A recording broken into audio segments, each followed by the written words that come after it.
All right, welcome. My name's Steve. I basically stream mixing, so I am here with Pro Tools setup, and generally mix either things that I have to or want to for various reasons. This is not my job. This is a hobby, and so I tend to pick random fun things or music that I have helped perform and stream in other places, and that latter one is what we're going to be doing tonight. So last night, the filling station Lossiemouth had our Christmas special gathering, which is a once a month. Obviously not Christmas every month, Christmas in December. And as part of that, MJ played Lincoln Brewster's Miraculum, which you just heard part of. That was the clip from the live stream. And tonight I'm going to take that. I've got the original tracks, and we're going to mix it again from scratch. And if I get time, depending on how long this all takes, I'll fire up DaVinci Resolve and put the video back together so that we have a nice clip. Good quality sound. Unfortunately, the quality of the video is what it is, and that's not going to change. But we'll have a hopefully very good sounding record of that performance, which was fantastic. It was a lot of fun. So let's dive in and have a look at what I've got here. As I said, I got all of the multi-tracks. So what we used for the live performance was a split mono track. We had click coming down one channel. Let me get in camera. We had click coming down one channel, backing track coming down in the other channel.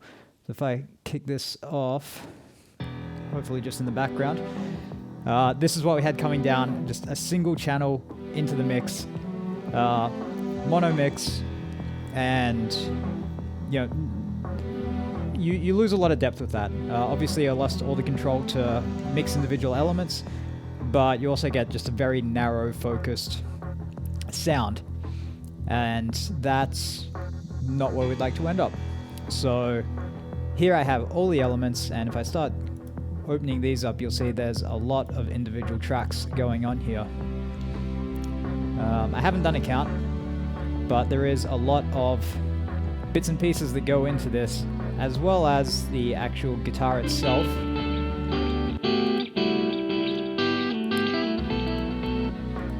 So that's MJ's guitar. If we jump ahead a little bit, we have the drums that Craig played as well, which we also recorded. These unfortunately are a mono track, so most of what I'm planning on doing tonight is blending the multi-tracks of the band together, make that sound nice, little punchier, little bit of variation. They came as a pre-mixed track, which was nice, but we can put a bit of our own spin on it with this. The other things that I still have here is I have the full reference of, I believe this was us.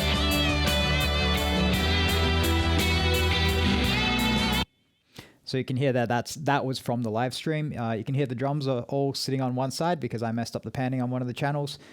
And you can also kind of feel, and I'll play it again so you can listen if you've got headphones, just how kind of narrow and down the center it is because of that mono backing track.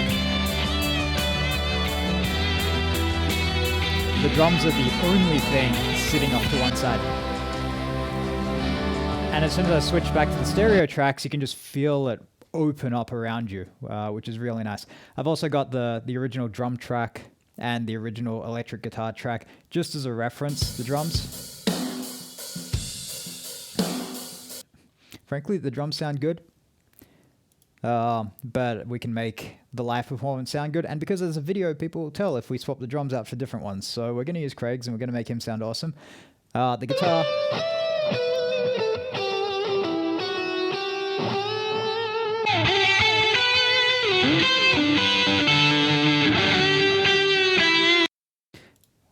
I'm much more excited about MJ's tone anyway, so I can't imagine we'd go with that. And just looking at the waveforms, I haven't done a full comparison, but it looks like he played it probably note for note, at least rhythm-wise. So that's good. So we've got a lot to do. That said, all of these multi-tracks are either synthesized or professionally recorded, and so they're all in pretty good shape. I don't have to do a lot. I think I've got everything muted. If I play it from here.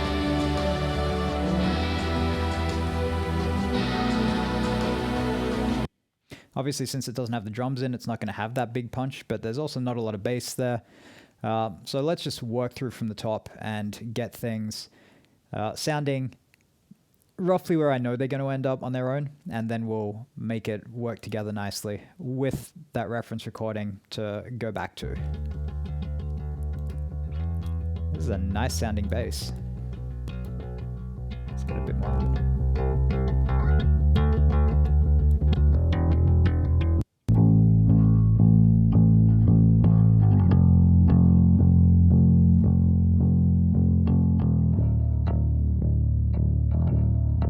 It starts going a bit funny here. Where's that?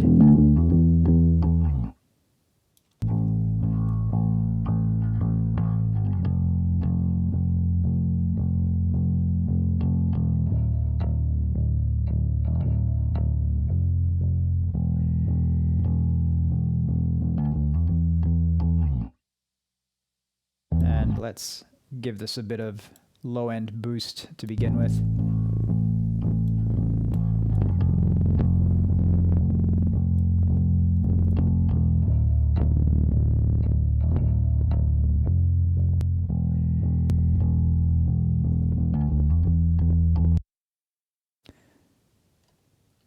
Everything else I do with that is just going to be to blend it in. Okay, what guitar parts do we have here? There is not much of this E-Guitar 2. If you're wondering where E-Guitar 1 went, that's the lead. Okay, so we've got a little plucky part that's been doubled. I'm not going to have to do too much to these, so I think I'll probably mostly just stick with the R channel strip. Just for some basic adjustments.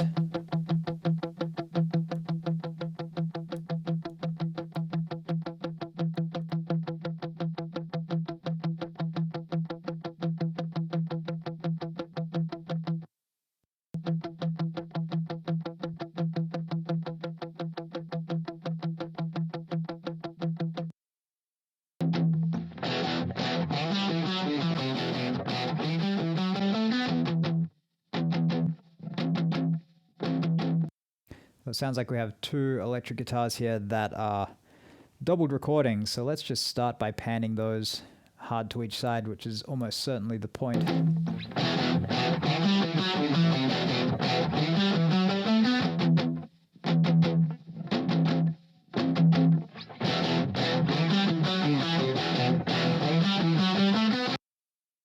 There's not a lot of difference going on there. Let's throw in aux channel for G3 plus 4, and I'll send them both into here. Obviously I've done a bit of setup here already just to make things a little faster going. It's just a basic setup. If you've seen any of my videos before, then you've seen how I've done this setup.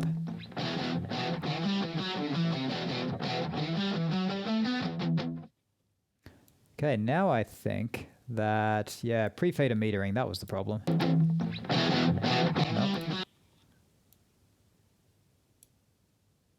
Nope. Pre-fader listen is the problem. There we go. Okay, so I don't need that send after all, because they are actually doing what I expected. So we have two guitars. We get a lot more width out of it by spreading them out. And we're basically going to do the same thing to each of them. If we have a listen to the reference and see if we can pick out the guitars in that.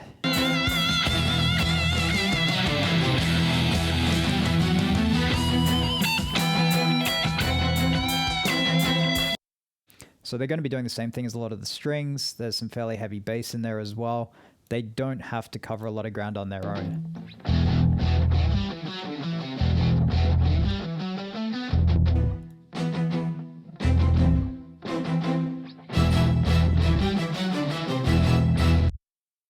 But what they do have to do is get some of that growly bite up in the mid-range. So let's try and get them to that just on their own. Let's just listen to one of them.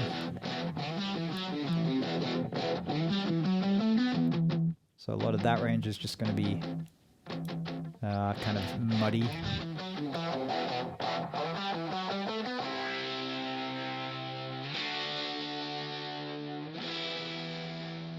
Get some more of that air there. In fact, now that I've gone and called it air, let's try out this fresh air plugin again, which I tried last time, and we'll see what that does on it.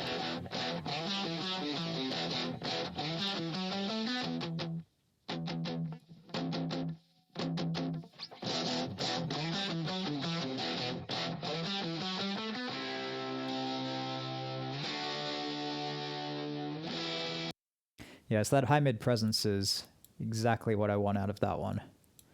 So let's put another one of those on. Where's it going? Fresh air. That was at 60. Let's put this one. Let's change this one up a little bit and get a bit more variation between the two.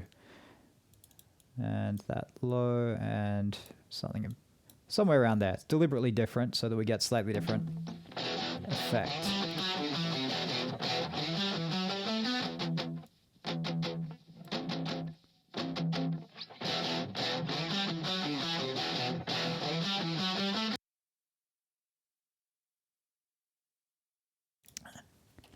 What's this other guitar got? This one comes in later on and it's stereo.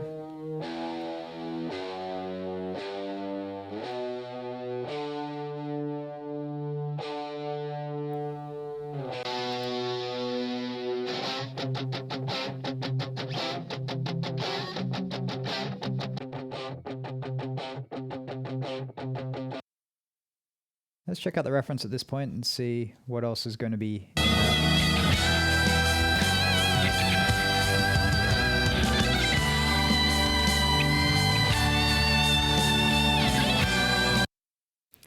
Strings, choir, a bit more bass in there as well, which I should probably...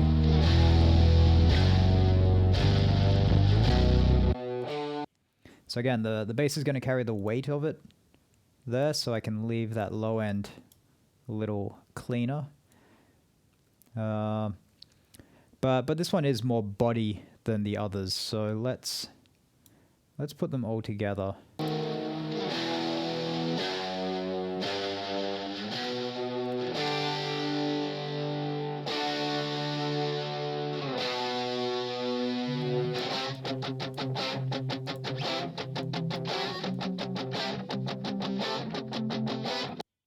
And we'll leave some of that high-end space for the other guitars. So we'll let the other ones carry the high frequencies. This one can fill out the body. And I actually want a bit more movement out of this, because I think this is going to be a cool part to have shifting side to side just a little bit. And I have no idea which ones of these are going to be any good, so let's skim through and check out some presets.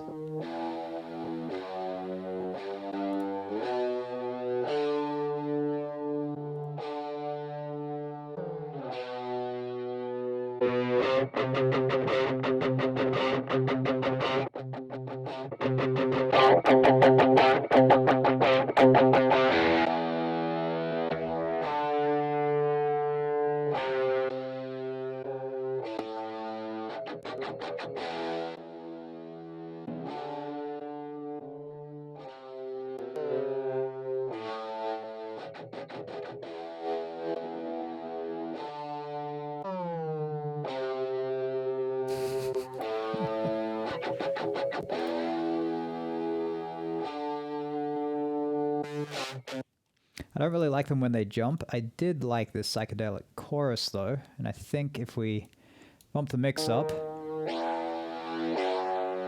and let's give panel 1 more width,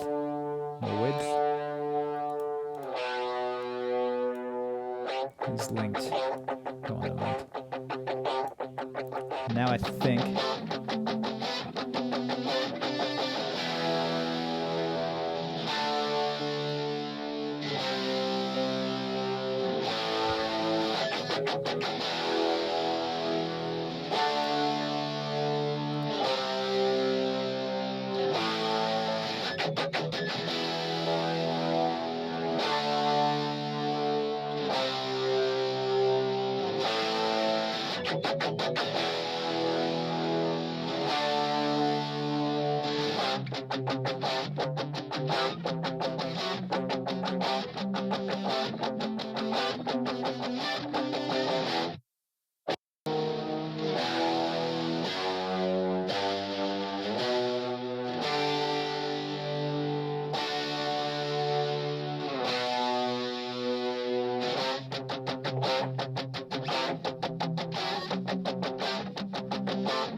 Yeah, so that will be very hard to hear if you don't have headphones in, but that's just giving us a lot more depth throughout that guitar part, which I think when it all comes together is going to sound really good.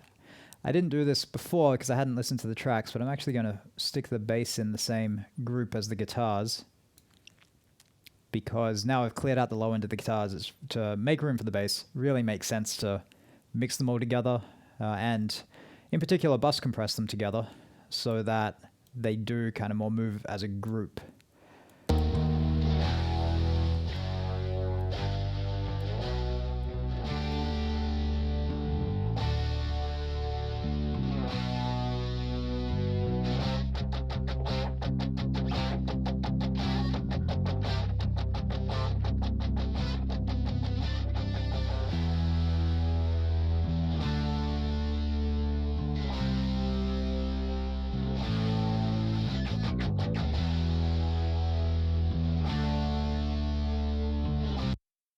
Now I actually want a bit of distortion on the bass to go with the guitars. That feels kind of lonely with nothing much going on up there.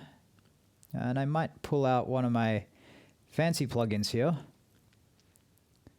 This is Studio Rack. This little section here with the Avox F6 Low-Air Studio Rack that you can see is my effects rack. This gives me another effects rack that I can nest more things in, but it also has some really nice things like multi-band split. So what I'm going to do with, in fact, no, let's do parallel split instead. So what this will do is give me more effects racks in parallel that will merge back together at the end. So what I want to do with this one, and I've got options. I can choose to take the left, right, mid sides and only process those. This is really powerful, but it effectively gives me a mix percentage. So I'm going to basically leave this one clean. And in fact, no, let's copy low air in. Low air is a waves plugin. So I can put low air in here. Give it, nope, I can't give it the same settings. Okay. What settings did I give it? That's up around 110. That one's 0. That one's 1. That's aligned. Okay, so low air is going to go on one side of the parallel track. On the other side, let's put some distortion if I can find something that I like. Unfortunately, at this point, I'm kind of restricted to the waves ones that I have, which is more limited than I thought. I don't have any distortions in here. Kramer tape, I can probably get some tape distortion on it, but that's not really what I want.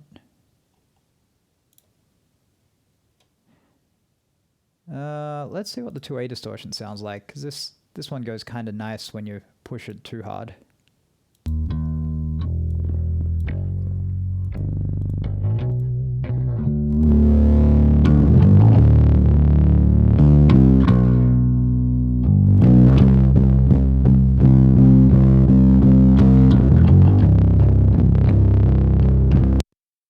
I think before we do that, I'll add a bit of EQ just to keep it from doing too much. Need another one afterwards.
So that's just going to give me a lot more, not even air, like it really is distortion for the bass.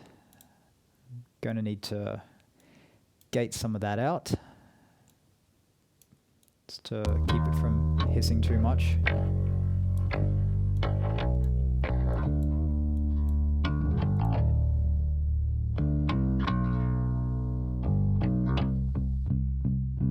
So there's a nice clean bass, and we'll just dirty it up a bit.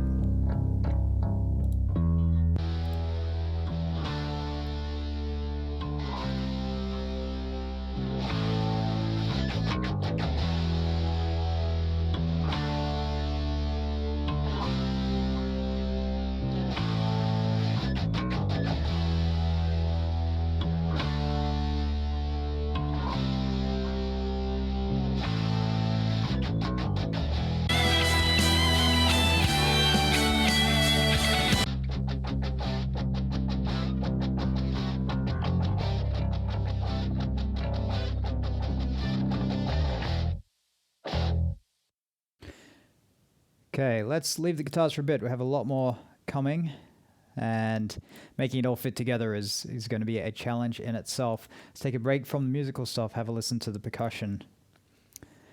These are mostly effecty type parts, so we'll check them out and see what we've got. But I think overall I'm going to boost these up to be fairly loud, and I'll probably do some of that with the clip gain, just to kind of keep them visually loud. Blend them together this way and then bring the whole track down as one combined thing. Let's check out this bells part.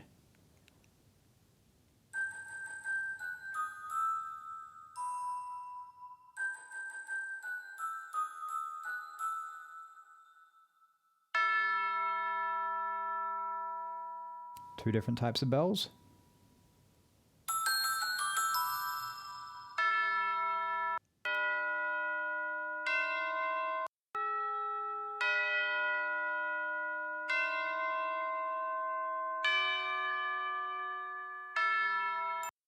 They've already got some delay on them, which is good, otherwise I would have added it. So I can probably bring that out with just some compression rather than putting another delay on it.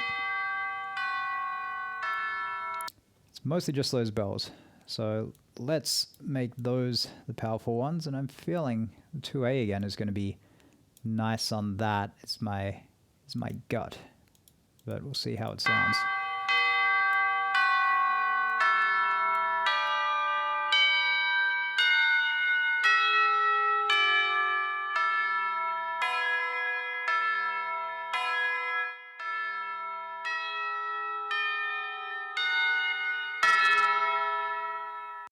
You can hear it's right at the edge of clipping and occasionally going over. So I'm just trying to adjust to avoid that.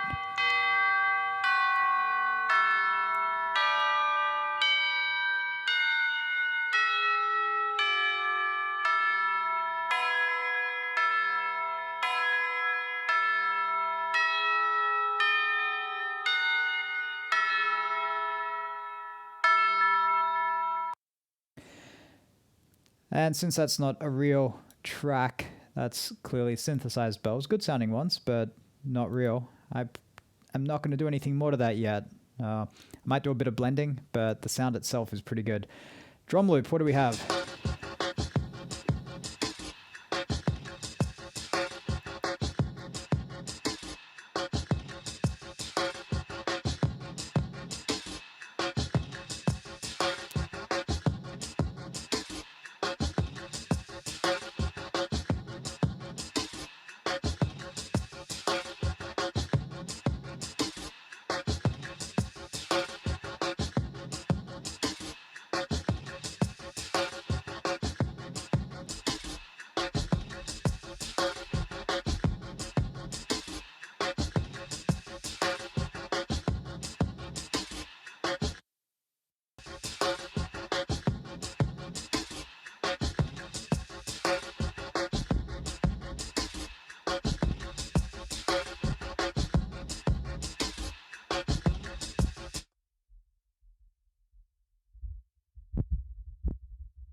That's a pretty nice drum track. I think that runs from the start with nothing else much in.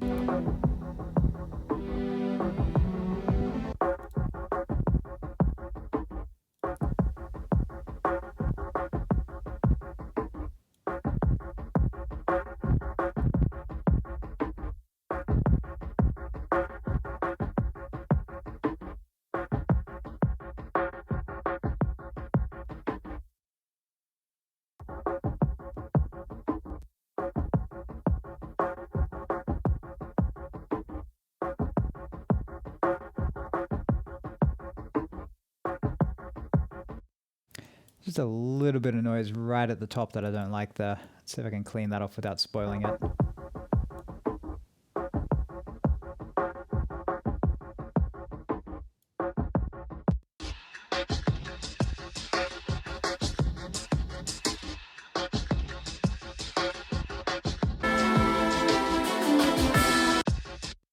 I think for the drum track, that's going to be okay. We're going to have a lot more going on than just this. If this was the only drums, then I wouldn't be so keen to do that, but we're going to have a lot of high end in the actual drums, as well as all of the guitars in particular. And let's also just tame that low end a little bit.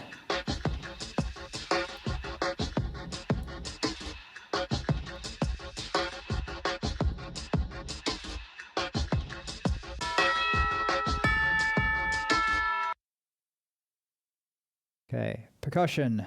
This is probably a number of different parts here. Let me get rid of that clip gain line so I don't click on it.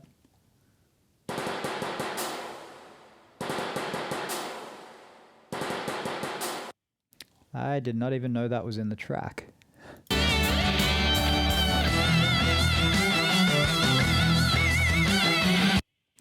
Cool, so we've discovered a part that was not mixed into the reference track very loud. And so now I get to bring that out.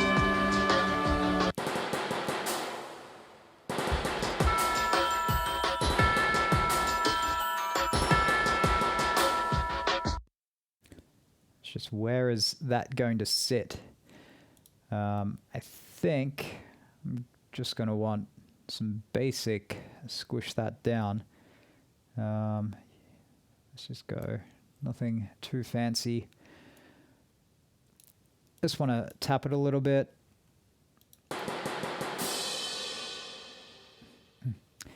Hey, Food Cart. Thanks for joining. I'm mixing a big guitar instrumental, but right now I'm working through each line piece by piece. Each piece line by line first. So it's going to be a while before we get to the guitar. But having some fun along the way. This is some nice percussion here.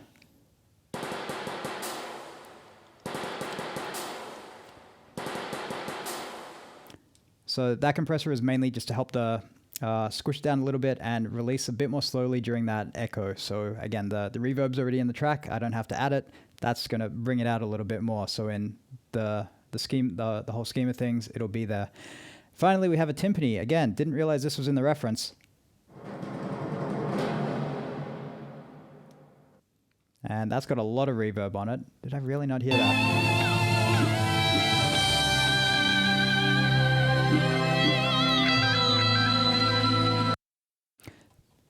I don't think that was there.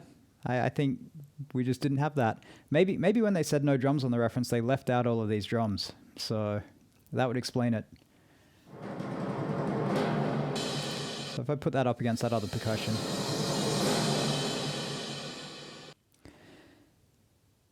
This bit towards the end worries me a little bit more. That's kind of loud.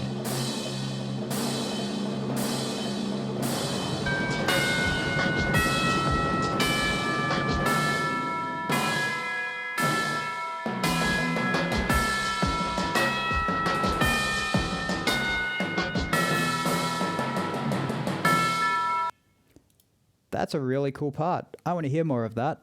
But I want to hear more of the body. It's very sticky, so it's going to be some nice ear candy, as we call it. Let's throw on the real-time analyzer.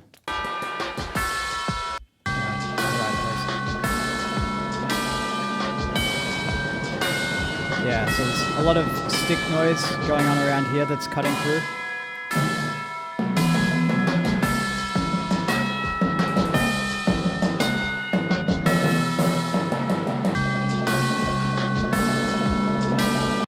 So we're just bringing a bit more body there, hopefully without over making it too loud. I didn't notice that.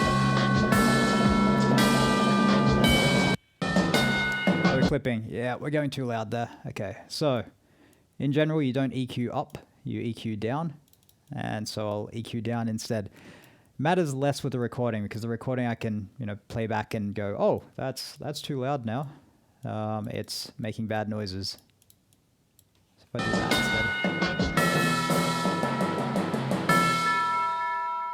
So we get the same effect by bringing all the rest down. And as a whole, that is probably as much as I can do until we actually get everything together. Let's bus compress it, and this ending is probably the right place to do that. So let's just loop on this for a bit.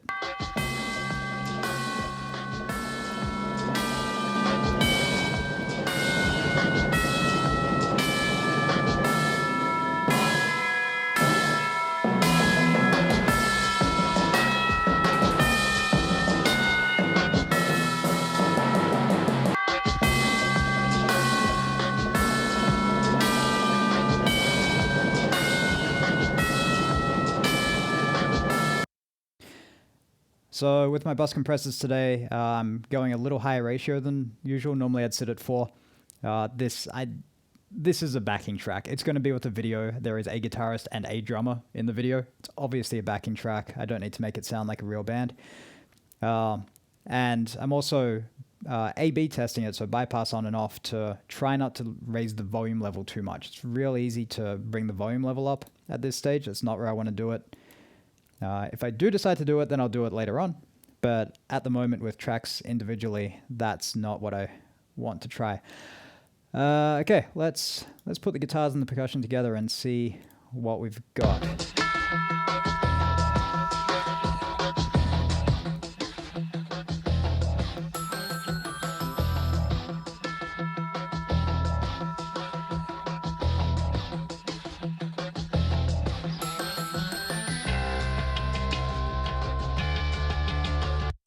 Yeah, there is so much in this backing track. I don't know if it was in the one that we were using at all last night. I could go back and check, but I suspect we got one that just didn't have any of these percussion tracks at all. Was the version that we got. So that would explain why I was a little bit thin on these, but hey, no one who watches the video later on is going to have any idea. All right, strings. We have a lot of strings in this. I wonder what the difference between strings 1 and strings 2 is.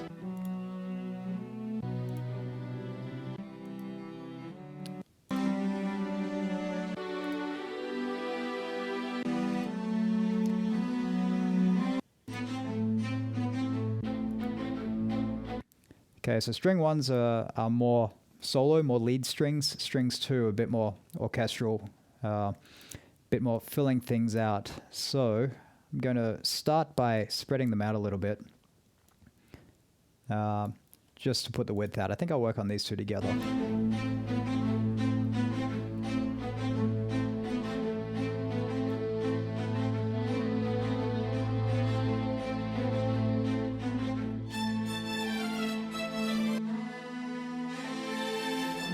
Oh, those lines are in that. They're in the second strings.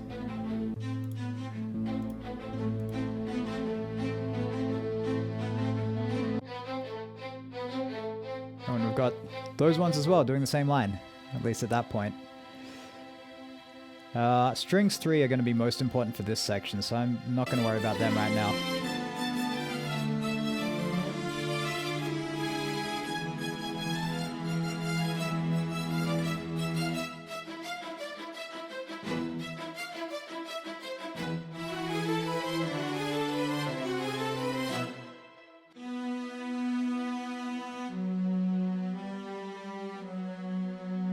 So as with the guitars, not a lot going down on in the low end, and I want the bass and the drums to be mostly pushing through there. The mid-range is going to be interesting, and there's not a lot of reverb on these strings, which is good because that means I get to play with some reverb.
I kind of want to make strings 3 narrower to fit inside the other ones, but I'm actually not sure what this section does.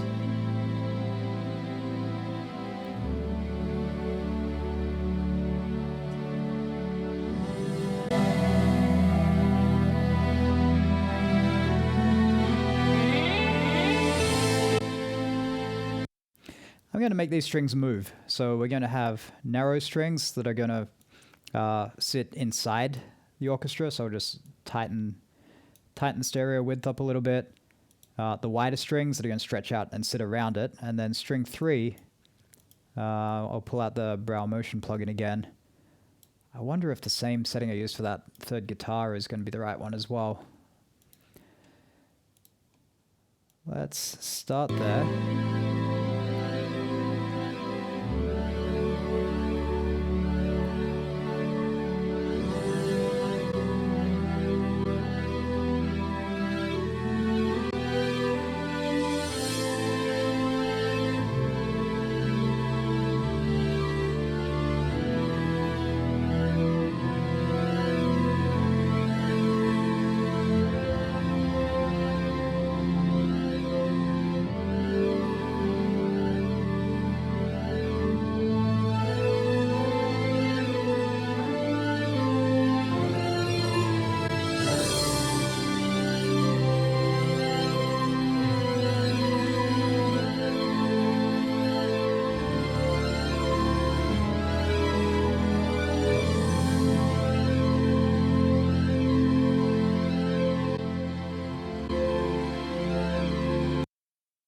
So now all the strings together we should have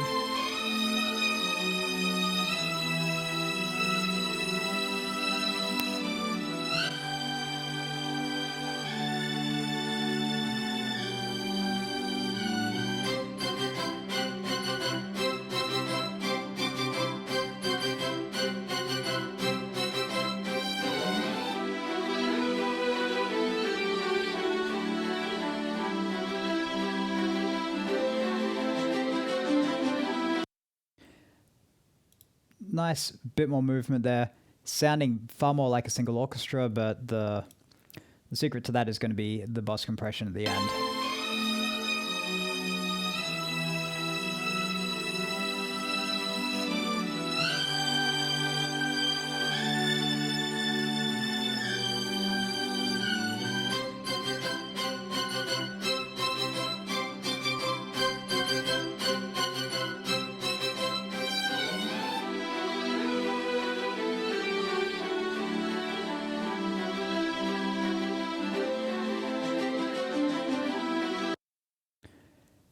And I think that's just going to keep things really sitting in the same space, really sitting in the one room. You can imagine an actual orchestra with all those parts going on. Maybe some of the instruments weren't actually bouncing around like those other ones are, but we can pretend. We can pretend. And the harp. I think the harp is just ear candy again, and so... Well, then again, it's got a back and forth with those strings. but the percussion has the other bits of ear candy, and yeah, it is at the same time as those parts, so I have a lot of room to bring it up. Let's start with the clip gain, just to get it into a nice-ish area for me to work with, and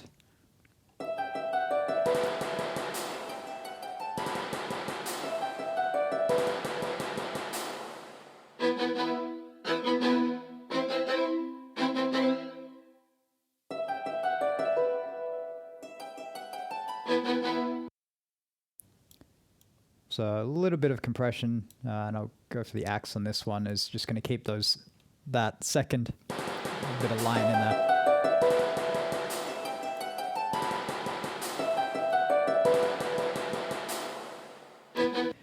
It's got just a bit too much body, I think. It'll depend on what the rest of the strings are doing there.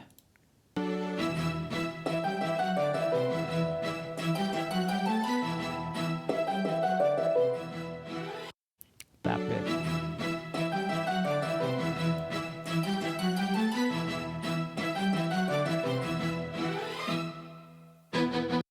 Because it really is part of the blend, and so there's no point duplicating information. It's nice and full in that body, but you're never going to hear it past the strings. You're never going to hear it past the guitars or the drums or anything else that's going on. So we'll try and get just the plucky noise and focus on that. And I suspect I just want to bring that down a little bit there.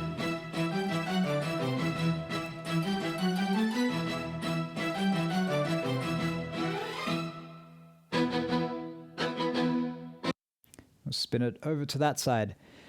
Now I'm going to need some reverb, because strings need reverb.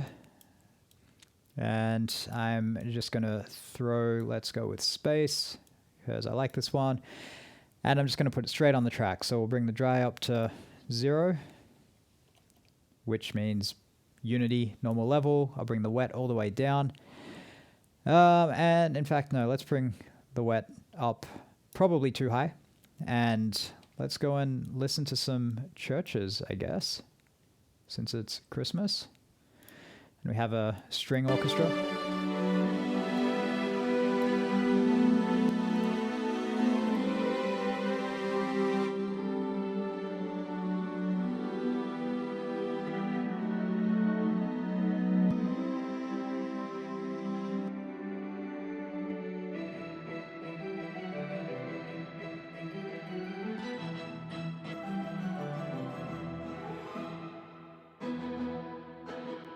I like that one. That's got a nice linger without having too much tone left in it.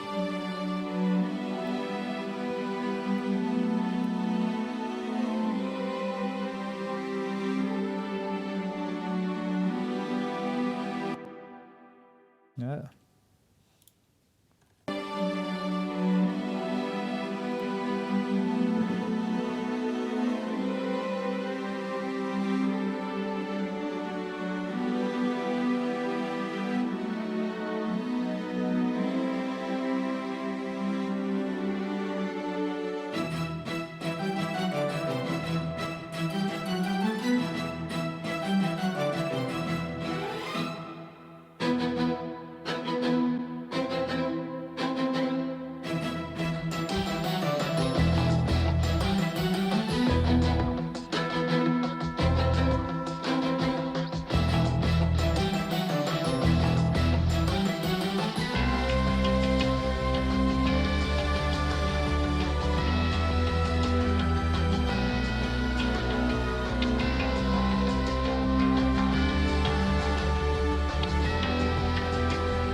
This is really reminding me of a lot of Evanescence's album Synthesis, which, for those who haven't heard it, is... I probably should have pulled some of the tracks up as a reference for myself before doing this, but too late now.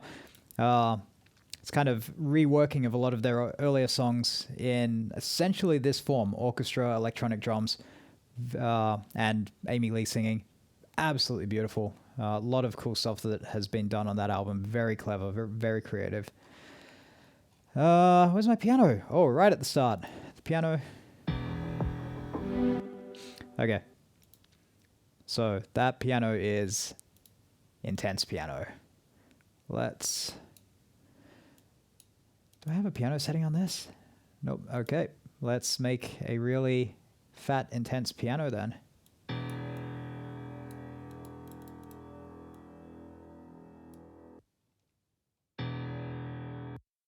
I'm just going to have to loop this first note.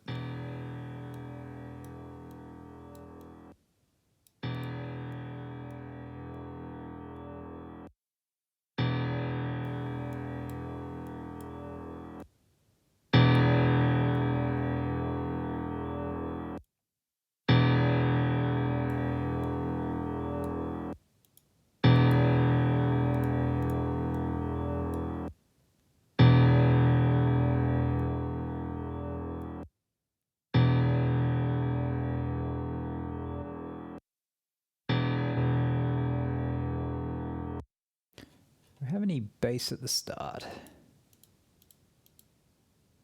Nope. Okay, so we also need a bit of low air on this to give it that punch. Not that much.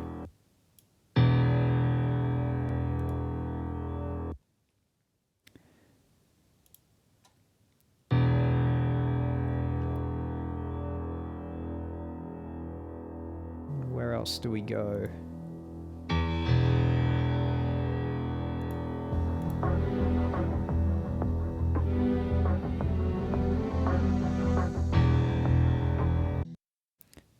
That's dark and I love it. That just looks like some paddy noise.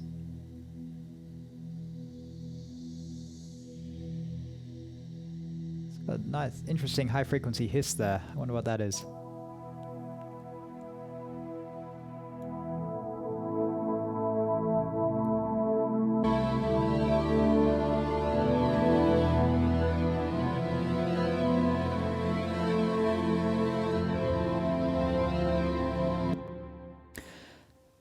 So I think this is one that should move around a lot.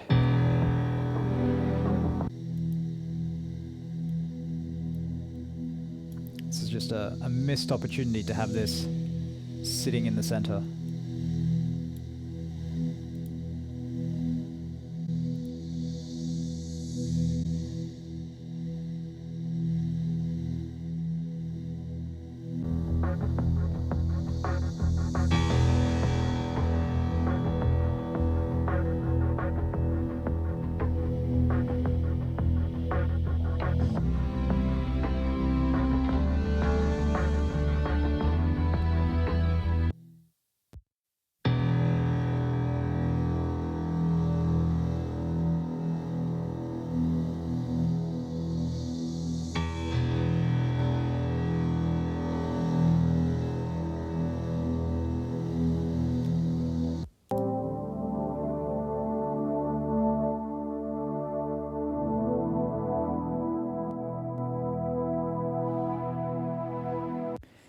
And we've got a little bit of choir, which might be a real choir. I threw it under keyboards. I don't know if it's a keyboard choir.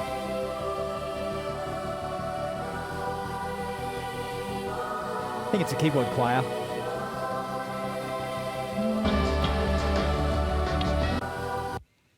Again, let's spread that one out. Where's my sound field? I wonder if any of these other ones will give me a nice wide... probably not the way I want. So let's really spread this one out. Let's clear out that low end. This is very much just ear tickling. You're not going to hear anything interesting out of it once it's in the mix, but you'll get kind of the sizzle almost.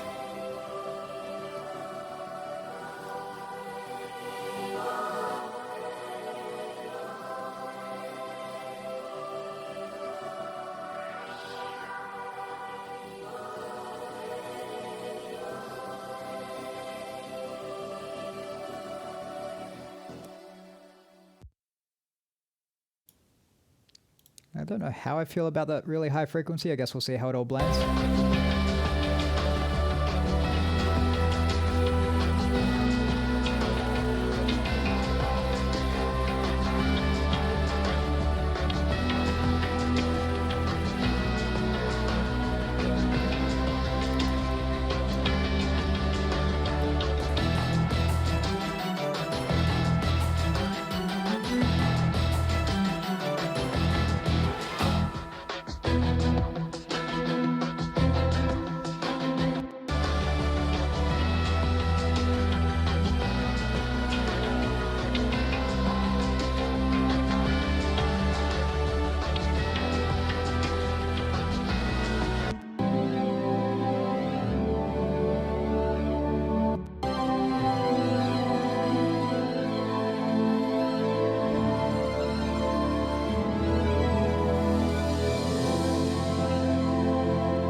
So there's a bit of fakeness in there that will get rounded out by a bit more reverb.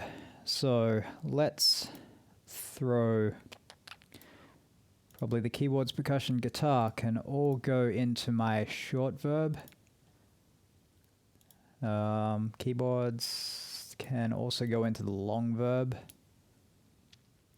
Percussion can also go into the long verb, but that's going to be, I think the long verb is going to be fairly quiet, so I'll balance inputs next.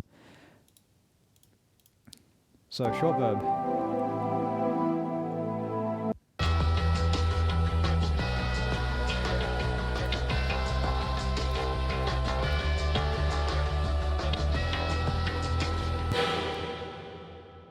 Yep, that always happens when loading this. Let's go a very short plate, darken it up a bit, bring the output down because that's going to be way over the top, and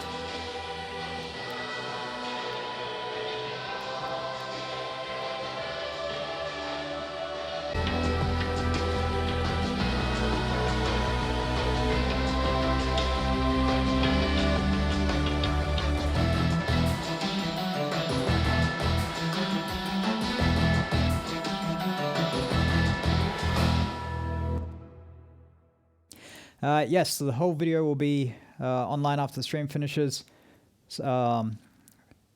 If you click on, I think there's a videos link somewhere just underneath the video right now, unless you're watching on mobile, in which case I have absolutely no idea where it is. There will be a video. I think it'll last for 60 days. I can download it and send it to you if you want to keep it for longer. I'm assuming that's MJ, our guitarist, has joined the chat, or someone else with the initials MJM. Okay, so that short verb, barely noticeable, probably, but it has just smoothed out some of that roughness that I was hearing and some of the fakeness of the tracks. If you do go and listen to the recording from last night, you'll notice that a lot of that roughness is still there because I forgot to turn the reverbs on. Because I had the reverbs off when people were speaking, and then a lot going on. Busy live stream, a lot happening. Forgot to turn the reverbs on. We had slightly dry drums. That will all be fixed. Fixed now. Let's have a longer reverb as well. I kind of want to use the plate again because I really like this plate. Oh no, we started doing this. I think we've started doing this. Let's try and remember how I fixed this last time, and hopefully I can fix it without breaking. I think that's all I did. There we go.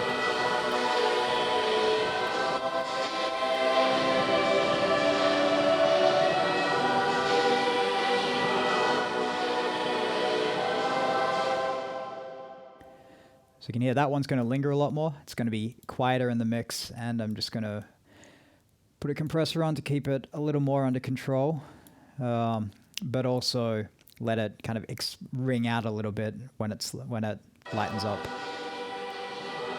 Not that much.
So that is the fake band.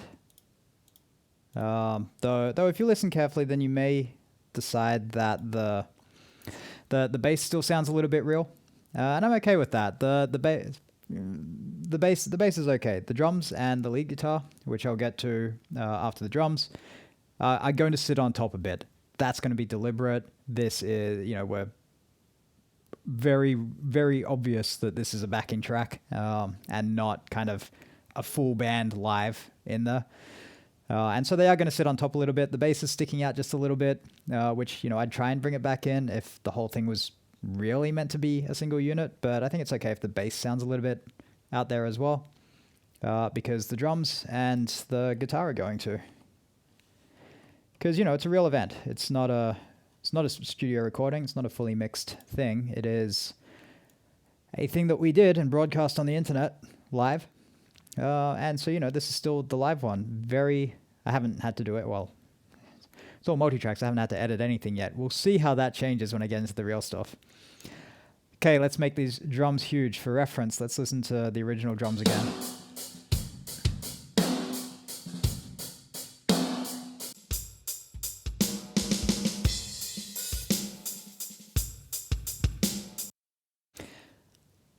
Not too far off. I'm not too concerned about blending things well. That said, both of those drums are very open. I am going to smack things around a bit and make them exciting. Let's start with one of my favorite ways to do a full drum set.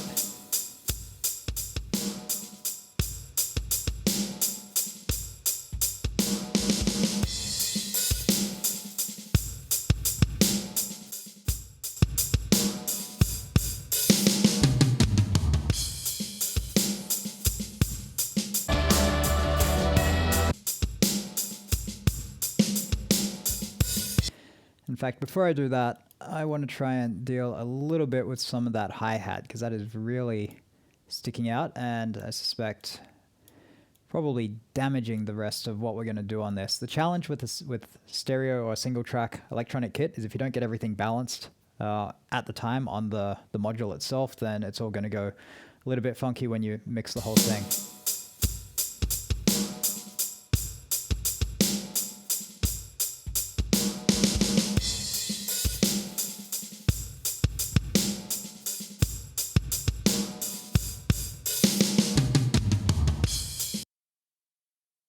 So the two things I can see there, I just cleaned up the hi-hat a little bit, and I'm going to do the same thing for the snare, but I'm actually going to try and boost it up. So if you watch and listen, and hopefully the Pro Tools and the audio are perfectly synced for you, I'm not 100% sure that that's the case. You'll see when the snare hits, it's spiking just around here. The toms are all around it. The kick drum is obviously down here.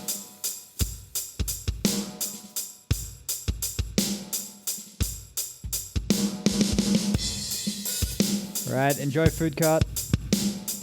Good to see you here, mate. So that's my snare drum. So rather than have it up the whole time, I'm going to use the dynamic EQ.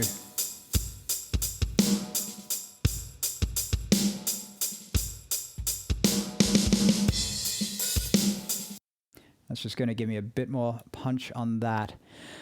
But the main thing that is going to help the drums out is adding the reverb. That is what's going to give us enough action that everything else will start to make sense. So we'll put it into short verb, we'll put it into long verb, and I'm also going to put it into special verb because I have a fun toy for special verb. That one not yet. What do we get out of short verb for this guy?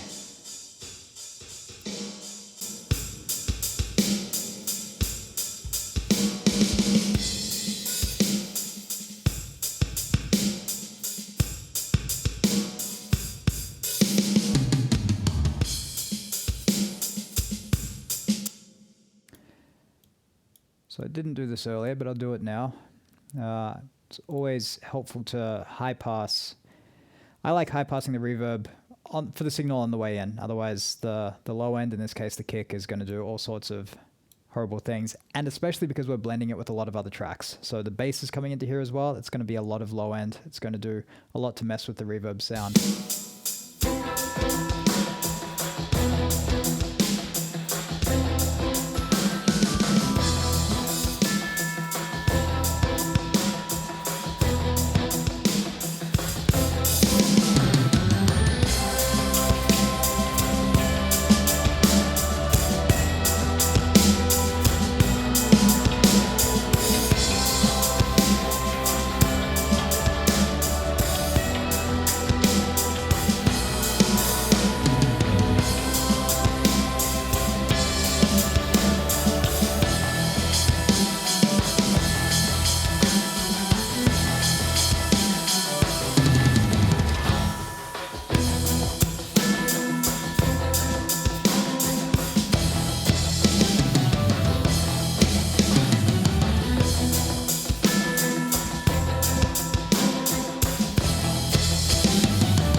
The other thing I should note is that the drums are entirely mono this time.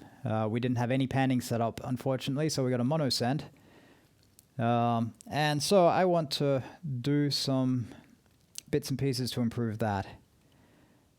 I do kind of want to do it before sending to some of the reverbs, though. So let's add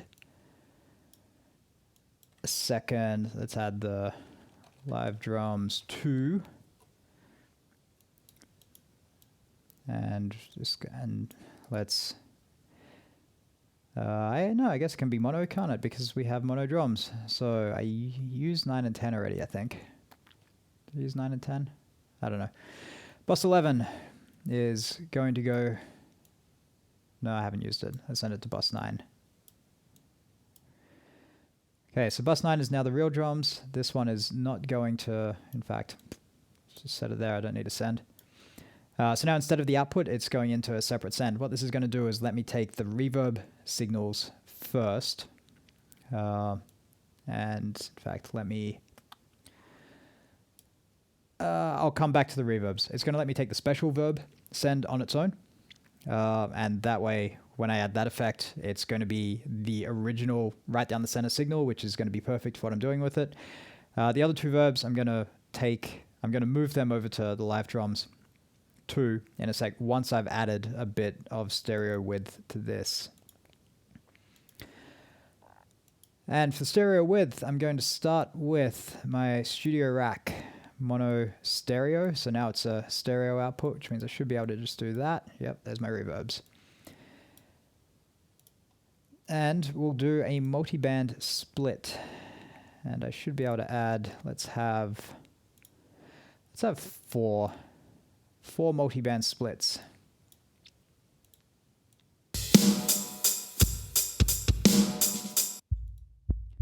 So I have 4 sections of sound that I can do whatever I like with.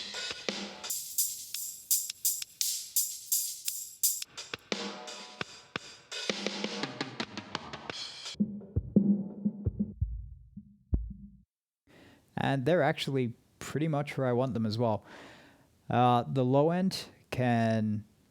in fact, the low end I can fairly cleanly put... where is it? I'll put lower on the low end, because that means it's clean. I don't have much to worry about.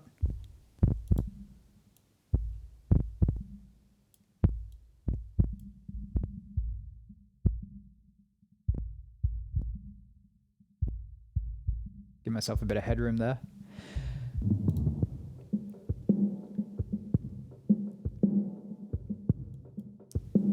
The mid-range I don't want to do too much to. The high end, I want to spread this out as much as I possibly can. So for this one, let's pull out, what can I do?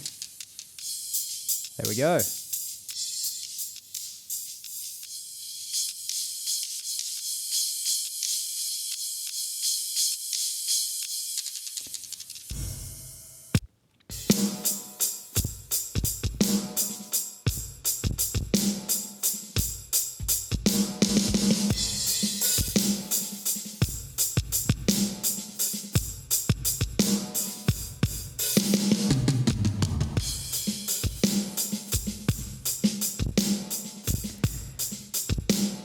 And I'm going to do the same for the mid-range.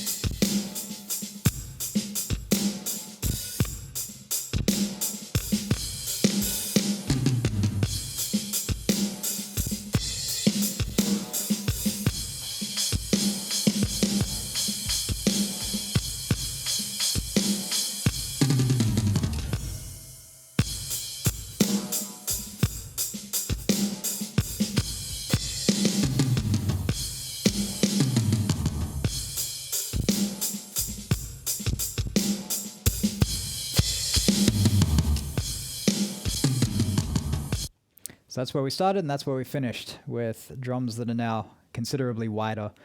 If I mute everything else out, then we should get nice sounding reverb from that.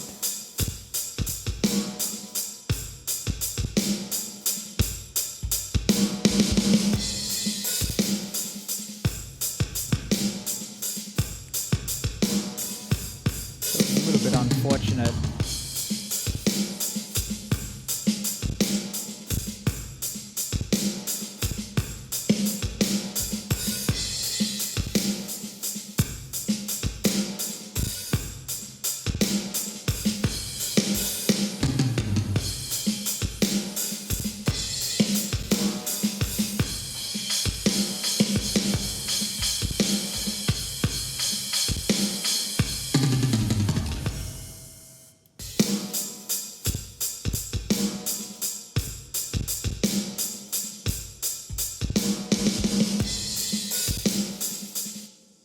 And so we have drums that are going to fill up the space a lot more.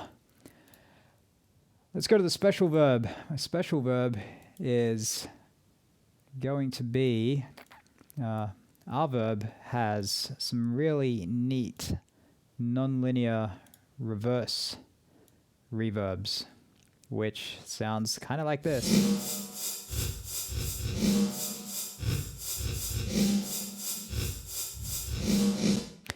Which is not actually the one that I want, but it is very much like the one that I want. And where was the one that I liked?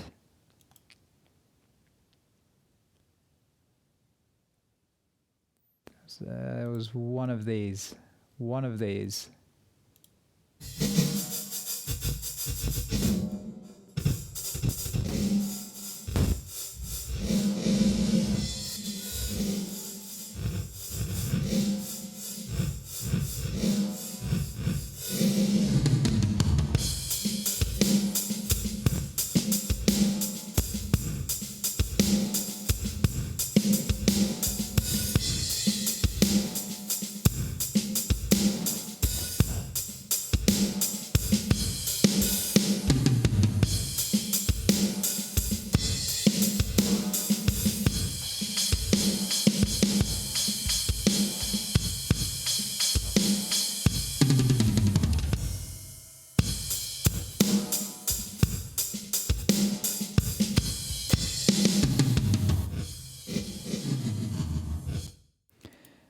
So it's just a smear on the snare drum. At least it will be on the snare drum once I've cut out as much of everything else as I can.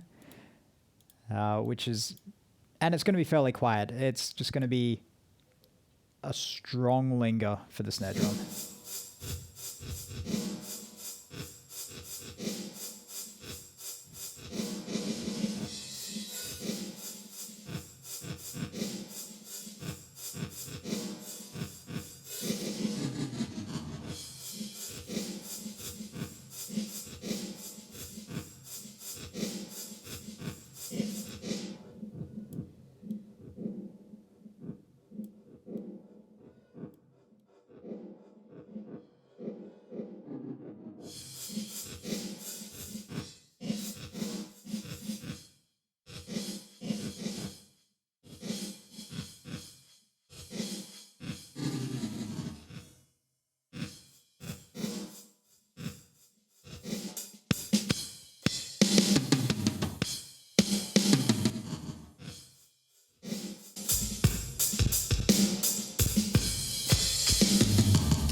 And as I mentioned earlier, I'm taking that from before the widening send. So that's taking the straight down the middle sound, filtering out the snare as best we can, and doing some tricky reflected reverse reverb on it to make that sit good.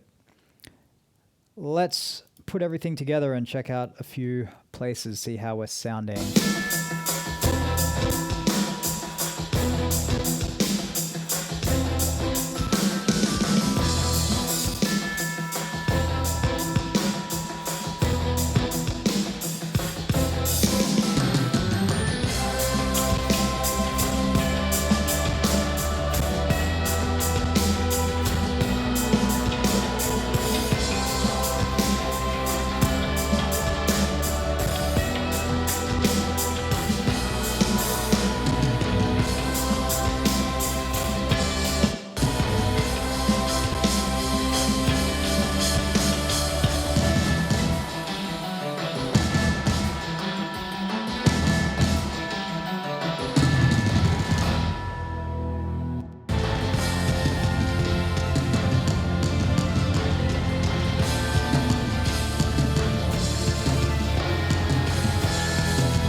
What was that noise?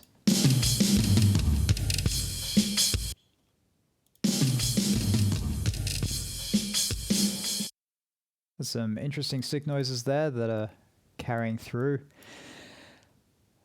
Hopefully lost in the mix. Maybe not lost in the mix.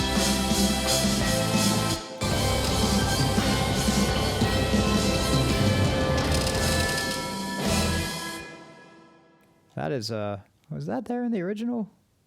Oh, the original.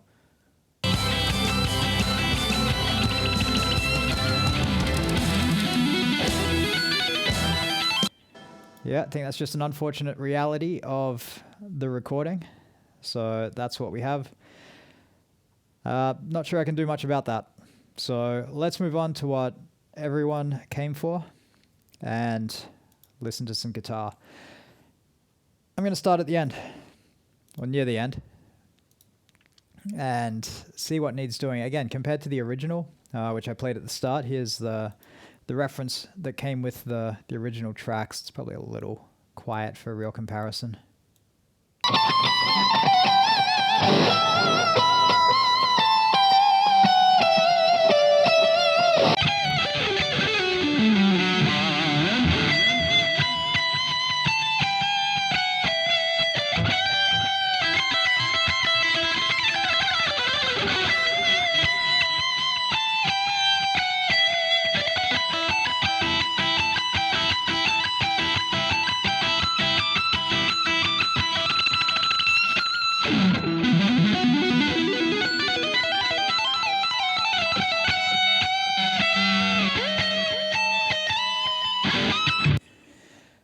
So the thing is, I love that tone, and I don't actually want or really need to do anything to it, I don't think. I was just having a look. There are some clicking noises throughout that are full spectrum, so unfortunately I can't do much about those. I was kind of hoping that they were going to be a bit more localized, but there's string noise, I guess. Again, it was a real performance. It was a real guitar, real guitarist. Maybe. Might might be a robot, might be some kind of angel that came down to play guitar for us. Who knows? But certainly real sounds from a real live performance. So that's okay. The tone overall is pretty good. No, the tone overall is very good. The dynamics overall might have to squeeze them in. So let's get out a Red 3. This is one of my favorite compressors for when I don't want anyone to notice the compression.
That's it. That's all I want to do. Let's throw a little bit of verb in there as well. I'll put on the short verb just for the realism.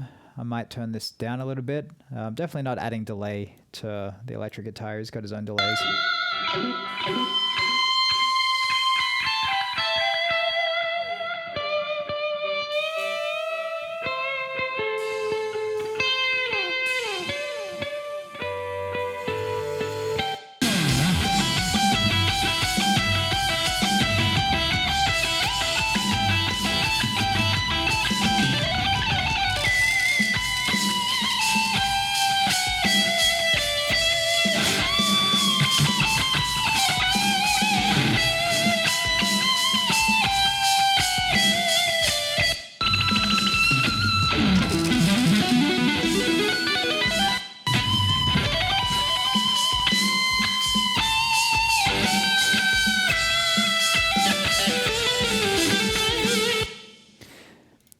All right, let's unmute everything and have a listen.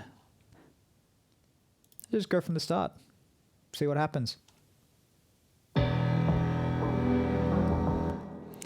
Actually, no, before I do that, I will add some of my final stage processing, just because that's going to become very important at this point. I'll pull out my usuals, might try some different things. Where's harmonic Kramer tape?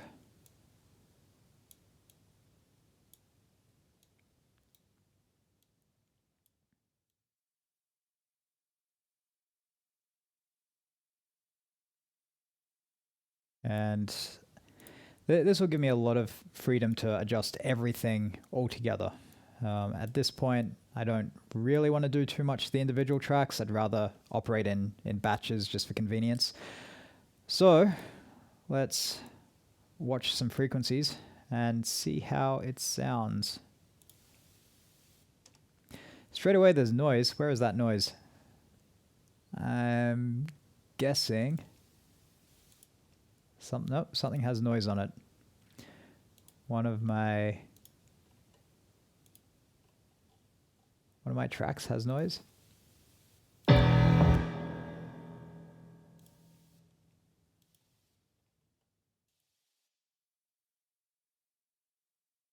my guitar tracks and my string tracks have noise.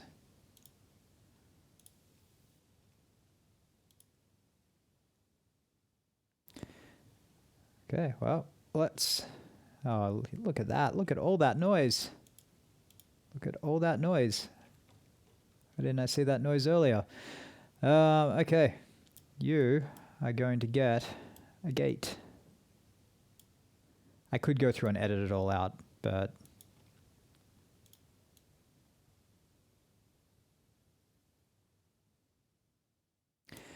But I think the signal is going to be loud enough when we get there that that's not going to be a problem. Smooth the intro out a little bit more.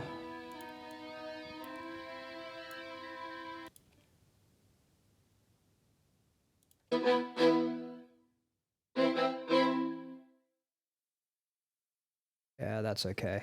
And that little bit.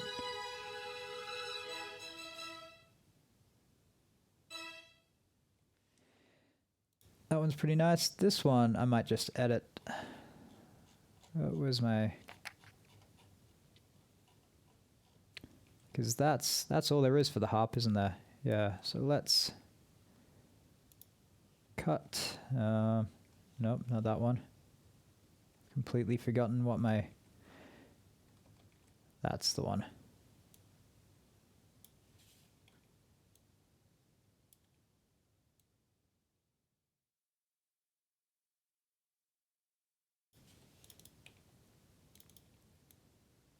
And we'll give them some short fades. Let's fade out for 50 and we'll fade in for 10.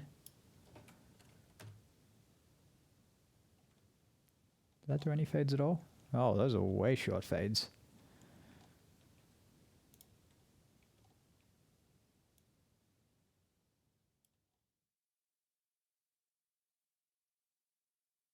Okay.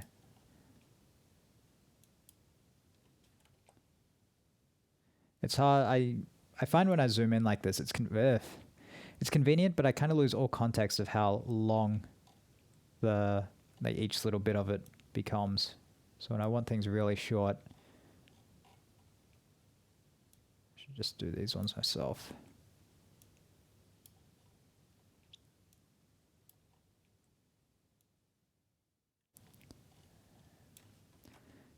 And don't adjust existing. You can create new ones, so that should... Okay. So now my harp shouldn't have any noise.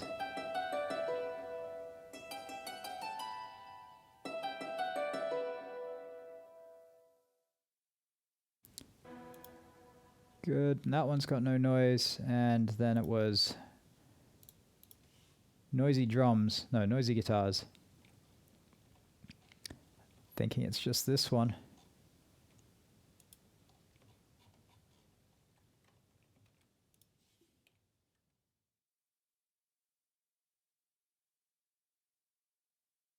Is it... Well, what are they all doing there? Absolutely nothing. Absolutely nothing.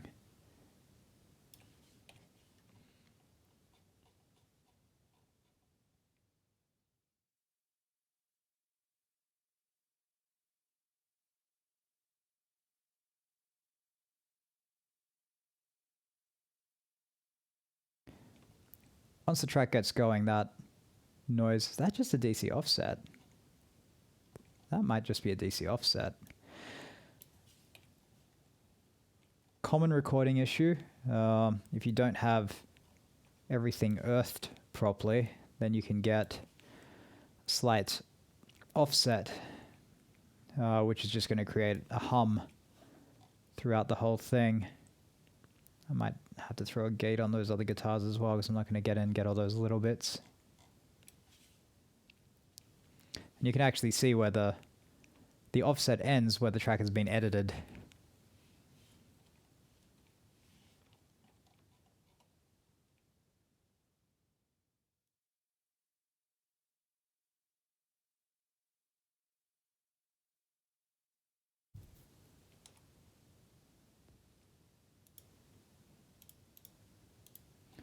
Okay, let's try again from the start. Have I still got anything muted here? Just that? Just that.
Anyone else get shivers like the entire way through that? Woo!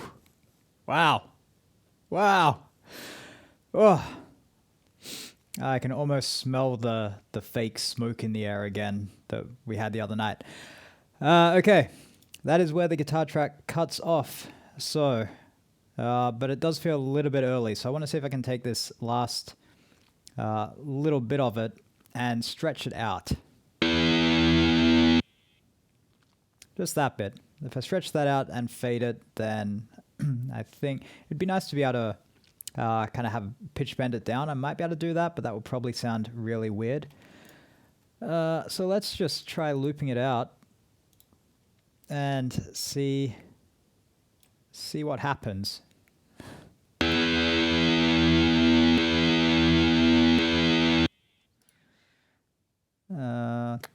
If I loop with crossfades,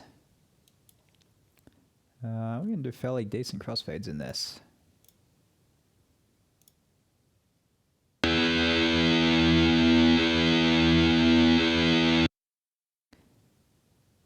Probably a little bit too long there, so let's remove that loop and we'll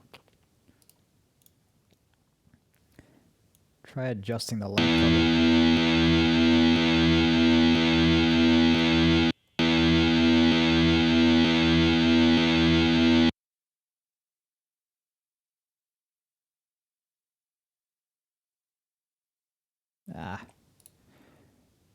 And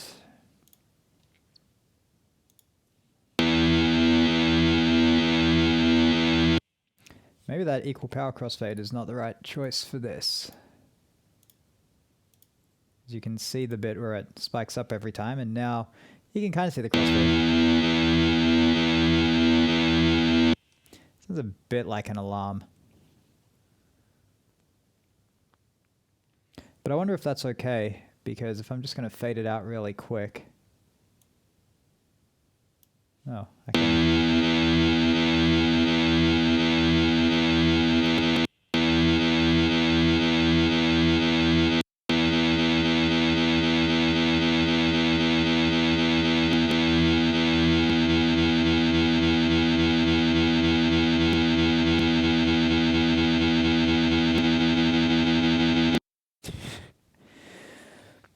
All goes very distorted at the end.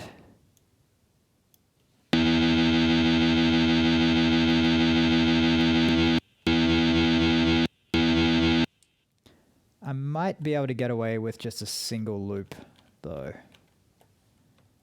So if I take that from where it is, and we'll just...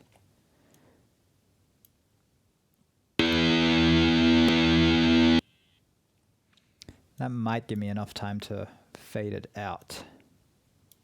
And just leave it like that.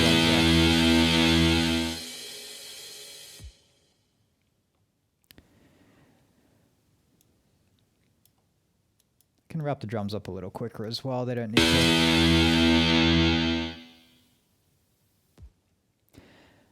Maybe the other trick is just throw a really big reverb on at the end and let it linger. This is what I need the delay for.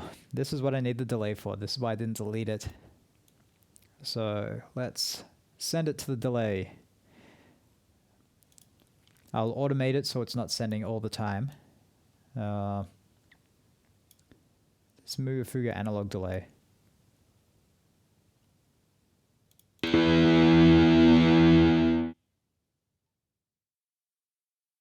I have to turn my head to be able to read this. Yeah,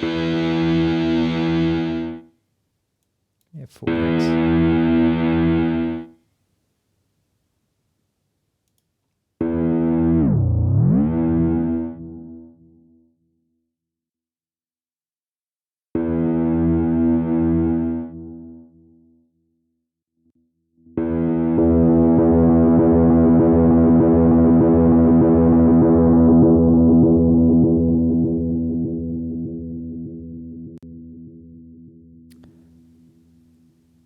I mean, that may not be terrible.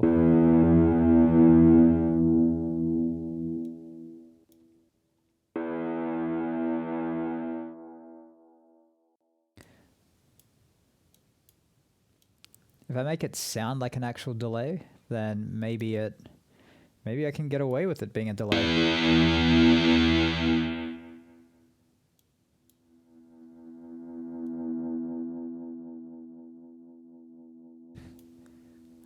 Can bring it back.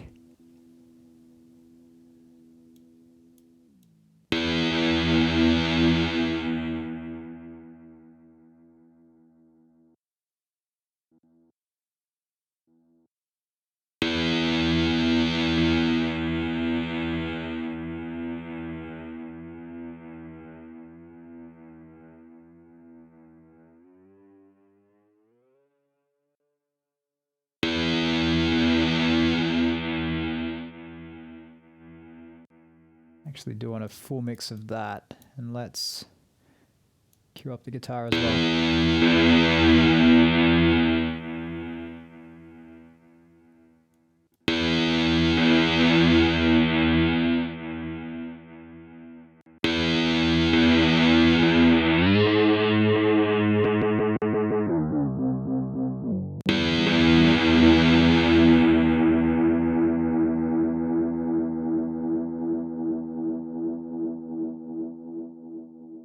I just want to give it that one shot of guitar and let it fade itself out.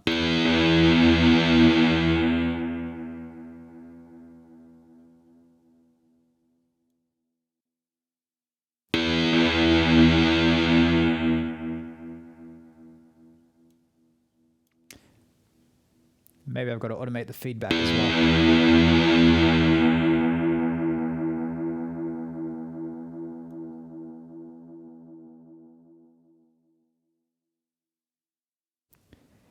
Yeah, let's try automating a bit of this and see how it comes out sounding. So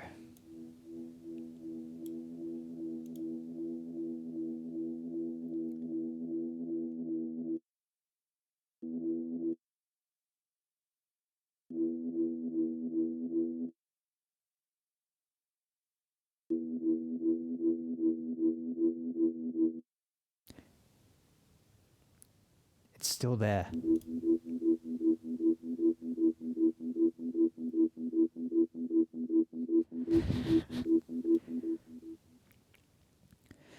I'll just go out on a limb and say I don't understand guitar pedals. It's still going. Why is it still going? What is it doing? Off. Stop. Stop. Okay. Okay. Hopefully once I automate all of it, that will be fine.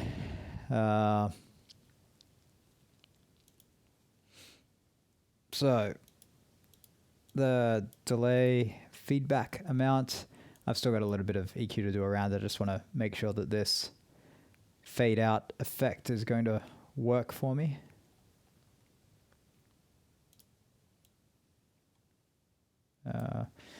Let's estimate that long. And delay can spend all of its time muted up until that last bit. Yeah, looks good.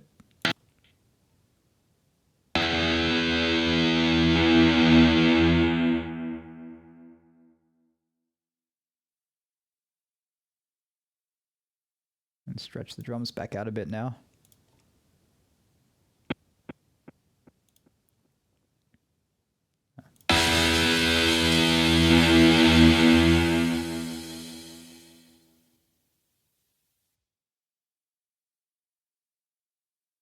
Start the feedback a little higher.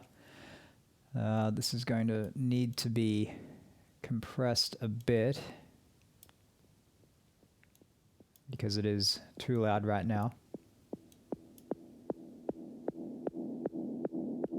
It's doing it again. What is it doing? What is it doing? What is it doing? Okay. Let's also automate the master bypass on this. Actually, what if I drop the feedback? Is that 0? It's almost 0. There we go, 0. That might be a little early to drop to 0, but hopefully now most of the time there is no feedback.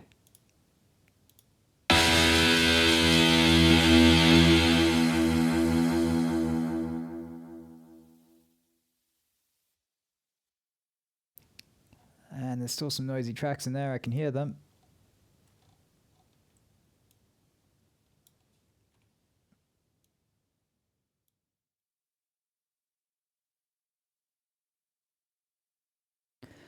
Just quick clean up the tail ends of those tracks. Those strings are probably still interesting. These ones look like they're not.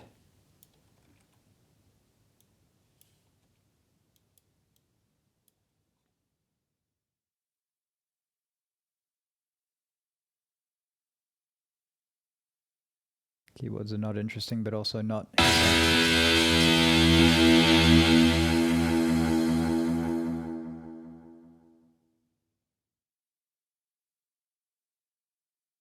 Think anyone will know that that wasn't a real delay? Probably some guitarist is going to hear it and go, oh, he doesn't have one of those pedals on the floor.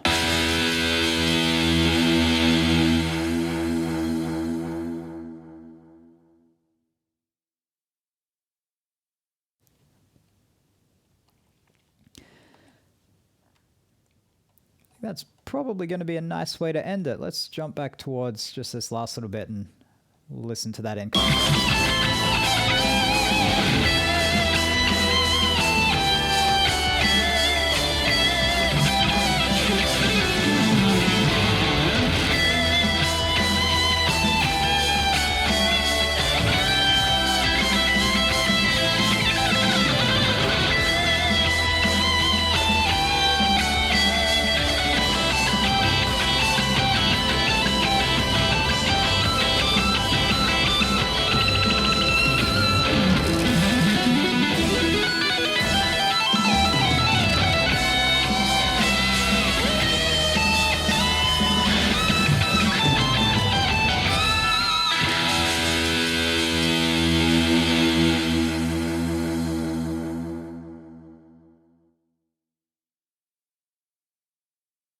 Woo!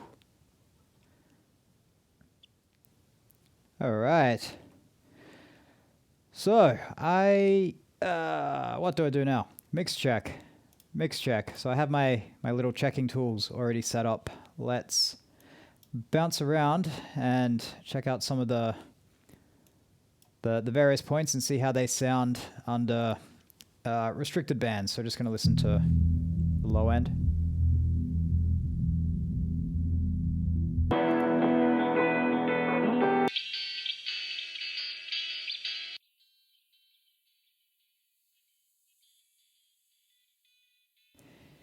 There's a little light on guitar there and a little strong on hissing.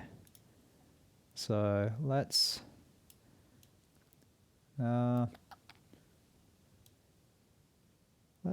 keep using this fresh air and see if that helps with it.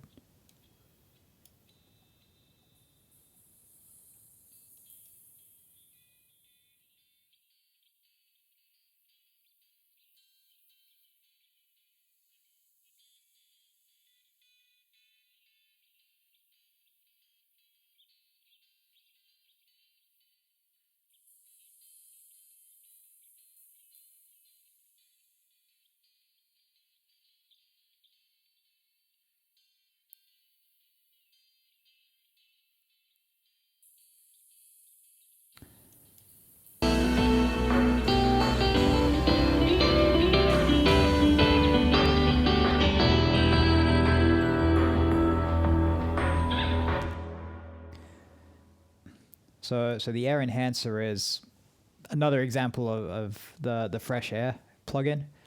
Air not referring to kind of airiness this time. It's AIR is a set of plugins, I guess. But it does a fundamentally similar thing. It also does low gain, so it does the low end if you want to make that resonate a bit more, which is nice. I just feel it's a little bit nicer on the guitar across the board than the fresh air is, but it's also going to give me that high end, so that when I'm only listening to those higher frequencies, I'm still getting guitar.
I made a little tweak in there to hear the guitars a bit more over the strings. I just felt the strings were a little overpowering.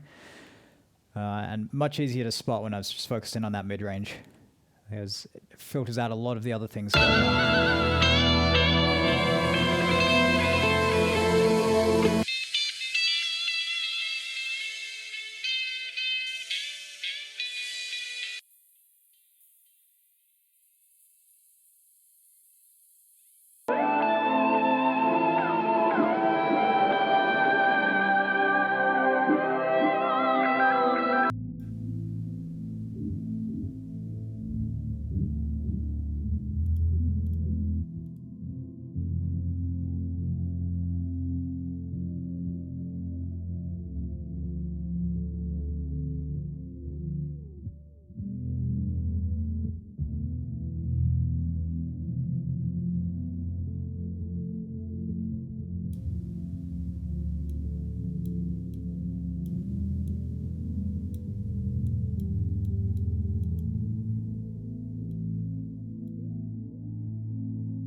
So you can probably hear at this bit it's fairly muddy. Bass, kick drum, toms fighting against each other. Not a lot I can do about that because the drums are already mixed into a single track. So if I had a bit more control, I'd probably try and filter some low end out of the toms at that point. But unfortunately, that's what I have. And you barely notice in the full mix.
So my biggest worry here is the hi-hat and the crash cymbals just getting a bit too crowded. I'm going to try and soak up some of the mids on that and see if that clears things up. I don't actually know how much is in there though. I assume quite a lot.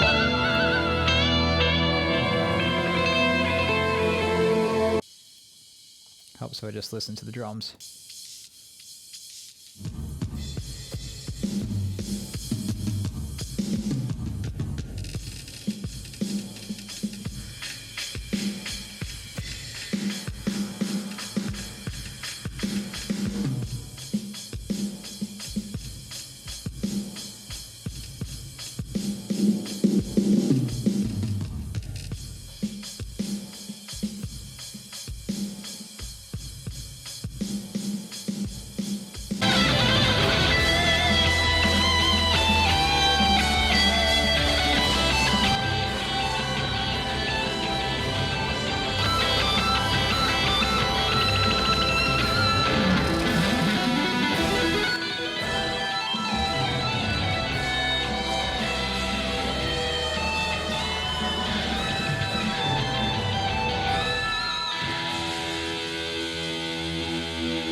Cool, and that is the track.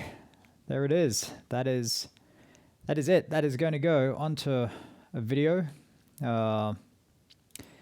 And, you know, it's not quite 10 o'clock, so I think I will try and do that video. Let's hope that it works. Last time I ran Resolve and Pro Tools at the same time, they did not agree on audio devices. So we'll see if that's any better this time, but first I've got to bounce it. So let's deactivate a whole lot of the stuff I'm not using now. I ended up taking the tape plugin out of the final stage. I felt like it was adding crackling in just a few too many places. So we can just leave that out. And we'll bounce. While that's going, I am going to cut my screen and try and switch program. And hopefully be able to tell whether the audio breaks along the way or not. So DaVinci Resolve is an amazing piece of software for professional video editing. I am not a professional video editor. I'm not even an experienced video editor. I am good at clicking around programs I don't understand and making things work. So that is what I normally do in Resolve. Resolve is meant for absolute pros and experts, and yet it's completely free. Haven't quite figured that one out. I guess Blackmagic make money off people buying cameras that are good enough to actually edit good videos with the software. So let me just check that I have some audio.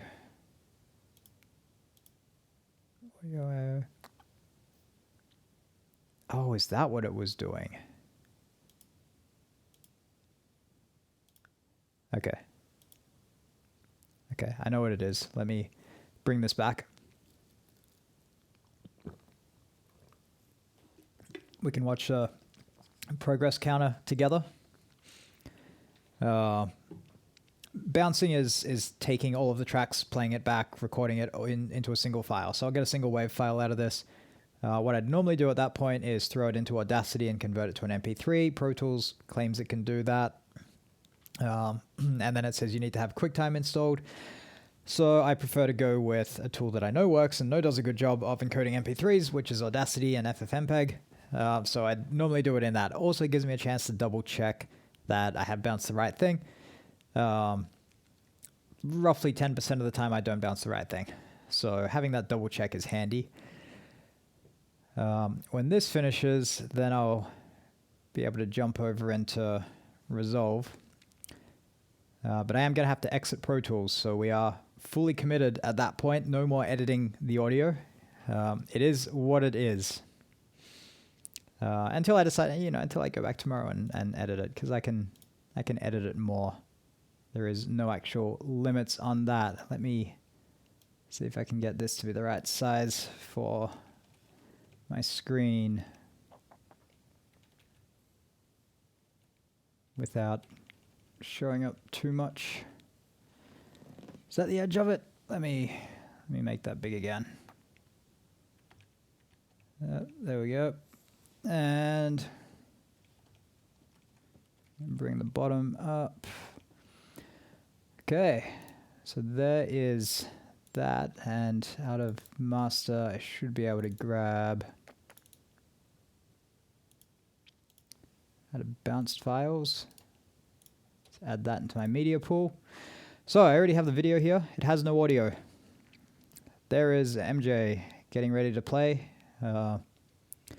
looking as awkward as most of us do when we get introduced to some amazing thing, which we don't think we are, but he actually is. And he starts to play, and it's dead silent. So the fun thing about this is I have no reference on this video for where he's actually playing. So we're going to have to find some point to line it up and hope that it works out about right, and then just play it back and see what happens. That's right, and I didn't change the setting In theory, if I do this, you've got sound. Good.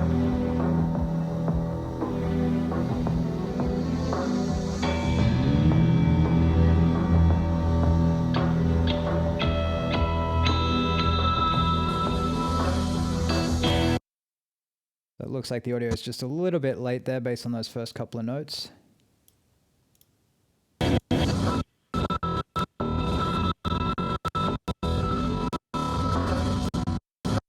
You can see the two little clocks there, which I'm guessing is the start of God Rest You. Still a little bit late.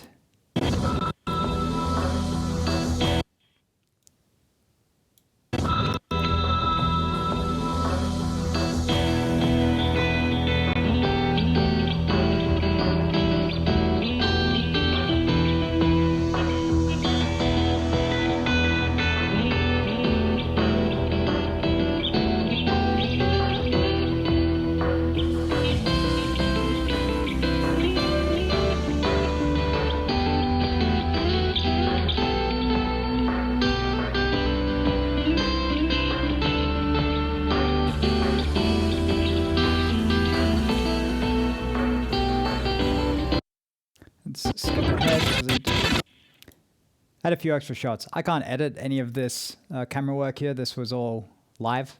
So I was doing it live in OBS, switching between scenes that are already set up. Unfortunately, as I discovered afterwards, when you have this split scene set up the way I did, I was getting double audio through. I didn't realize that it was going through to the output and not coming through to the monitor. So I couldn't tell when I was listening. It sounded just fine, but everyone watching would suddenly notice the volume level jump whenever we had them both up.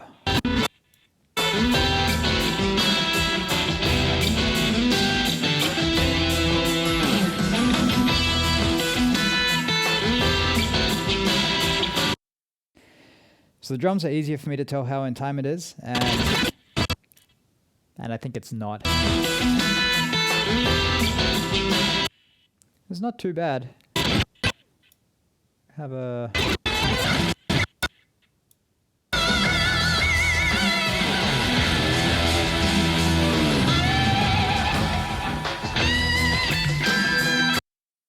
Looks like it's just a little bit early still.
Is MJ still watching? He's not going to appreciate this, but that is the face of a man who knows that he just nailed that run. Let's watch it again. Here it comes.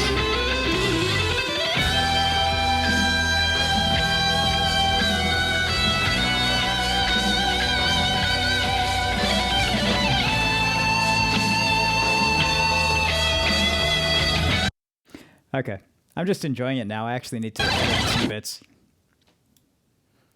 So let's find the ending and do some trimming here. Looks like I got them both together at the end.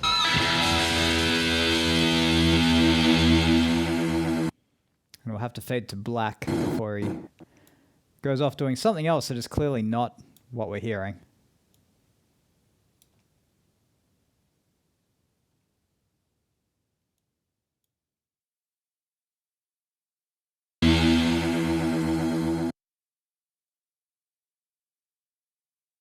Should be able to grab... Can I grab the corner and fade that to black?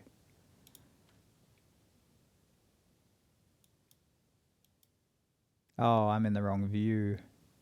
I am in...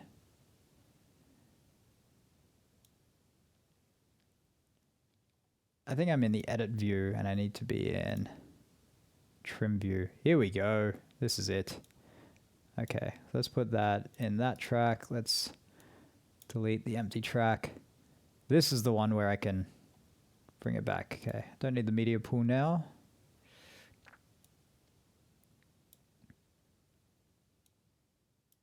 So we can get that fade to black at the end. If it wants to play, you ready to play?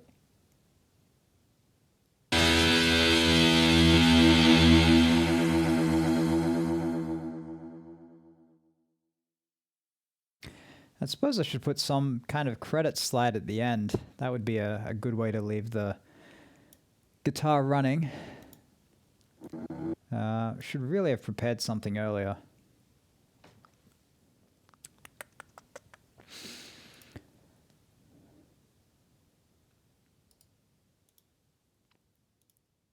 How can I create a new clip?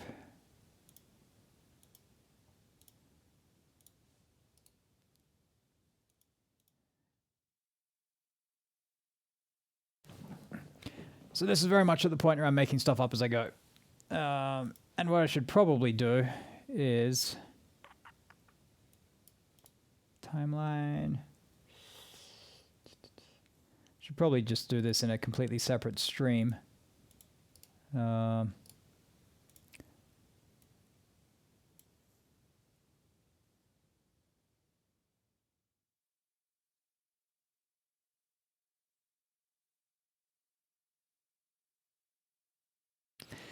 Yeah, tell you what, I will get a fade in at the start. We'll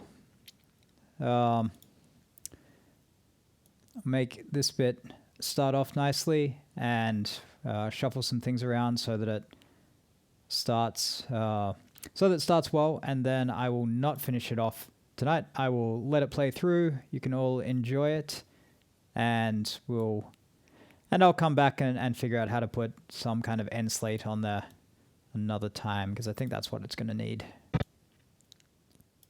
I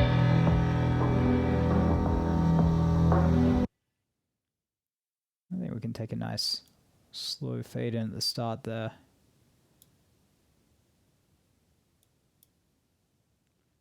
In fact, I should probably... don't move it on its own. I'll probably need some kind of title slide as well.